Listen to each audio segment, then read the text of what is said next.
কয়েক ধাপে যাচাই বাছাই করে তবেই দেয়া হবে ডিজিটাল ব্যাংকের লাইসেন্স। কয়টি দেয়া হবে এটি নির্ভর করবে আবেদনকারীদের সাইবার সিকিউরিটি এবং আর্থিক সক্ষমতা বিবেচনায়, এমনটাই জানালেন বাংলাদেশ ব্যাংকের মুখপাত্র আরিফ হোসেন খান। তবে একজন ব্যাংকার বলছেন, একাধিক ডিজিটাল ব্যাংক হলে প্রতিযোগিতার বাজারে তাদের টিকে থাকা মুশকিল হবে। অনুপ অধিকারী তরুণের প্রতিবেদনে বিস্তারিত।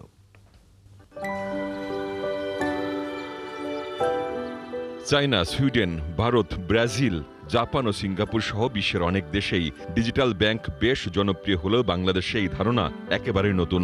তবে এদেশেও ডিজিটাল ব্যাংকের কার্যক্রম শুরু করতে চায় বাংলাদেশ ব্যাংক, যার লাইসেন্স পেতে আবেদন করেছে 12 প্রতিষ্ঠান। কিভাবে চলবে এইসব ব্যাংক? ডিজিটাল ব্যাংক মূলত একটি অফিস থেকে পরিচালনা করতে হবে। এরা কেবল ভার্চুয়াল কার্ড ইস্যু করতে পারবে, সেবা দেবে অ্যাপসের মাধ্যমে। থাকবে না কোনো বুথ কিংবা কার্ড। বড় নয়, শুধু ছোট ঋণ ইস্যু করতে পারবে ডিজিটাল ব্যাংক। তাদের আবেদনগুলো দুইভাবে সাধারণত ইভ্যালুয়েশন করা হয়। টেকনিক্যাল ইভ্যালুয়েশন করা হয়, বিজনেস অ্যাসপেক্ট ইভ্যালুয়েশন করা হয়। গভর্নর মহোদয় ডিসিশন দিবে যে আমাদের বর্তমান বাজারে কতটা ব্যাংক এই মুহূর্তে হলে ডিজিটাল ব্যাংক তারা মোটামুটি ব্যবসা করে টিকে থাকতে পারবে। কারণ আমরা যদি ঢালাওভাবে সবাইকে লাইসেন্স দিই, তখন মার্কেটে দেখা গেলো যে কাস্টমারের তুলনায় সার্ভিস প্রোভাইডারের সংখ্যা বেশি হয়ে গেছে। তারা বিজনেসে লস করলো, তারা একসময় প্রতিষ্ঠান বন্ধ করে দেয়। এই জন্য চাই না, মার্কেট যাচাই করে, মার্কেটের সাইজ বিবেচনা করে গভর্নর মহোদয় সিদ্ধান্ত দিবে যে কয়জনকে তারা প্রাথমিকভাবে লাইসেন্স দেবে। কোনো কোটারি গ্রুপকে সুবিধা দেওয়ার জন্য বাংলাদেশ ব্যাংক কোনো পলিসি এটা পূর্বে করলেও করতে পারে, এখন করছে না, ভবিষ্যতেও করবে না।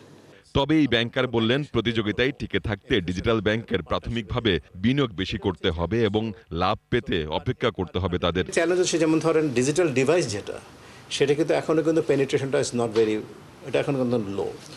বাট আপনাকে তো কখনো শুরু করতে হবে, এবং আমার মনে হয় 10টা তো কোনো প্রয়োজন নাই, মেবি হয়তো 2টা বা 3টা টু স্টার্ট উইথ, সেটা হয়তো হতে পারে। এবং যেটা হয়তো একটা সময় নেবে, এই ব্যাঙ্কগুলো কিন্তু একেবারে ওভারনাইট প্রফিটেবল হবে না, এটা সময় নেবে, কারণ ওদের সিস্টেম অনেক ইনভেস্টমেন্টের প্রয়োজন আছে। সো আমার কাছে মনে হয় this is a good initiative. But again শোনেন, ইনিশিয়েটিভ তো আমাদের ব্যাংকের যে একটা ইনিশিয়েটিভ খারাপ ছিল না, এটা হচ্ছে আমাদের গভর্নেন্সের ইস্যুর জন্য হয়েছে, আমাদের ক্যাপাসিটি ইস্যুর জন্য হয়েছে, আমাদের রুলস অ্যান্ড রেগুলেশনের জন্য হয়েছে।